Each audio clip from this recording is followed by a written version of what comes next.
Today we visit the shopping centre Sirkus in Trondheim, Norway, where a new pizza restaurant opens its doors to customers.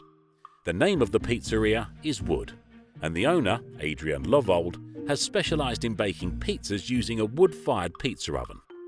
This particular oven uses a combination of wood and gas, which means that the temperature can reach up to 400 degrees Celsius. Due to the high temperature, it takes only a few minutes for the pizzas to become crispy and delicious. Like all other wood and gas-fired installations, the oven is dependent on a chimney. However, with the restaurant located in the middle of a shopping centre, building the right chimney for the task was no small feat. In this case, the chimney stretches no less than 60 metres, sporting an impressive 13 bends along the way. And at the end of the flue run, you'll find an Exodraft chimney fan type RSV.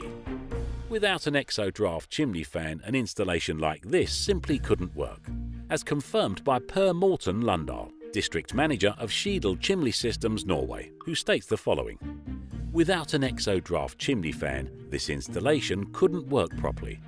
With the chimney fan, the draft in the chimney can be optimally adjusted to the pizza oven. An Exodraft chimney fan ensures consistent chimney draft regardless of weather conditions or chimney length. Contact us today. We also have a solution for you."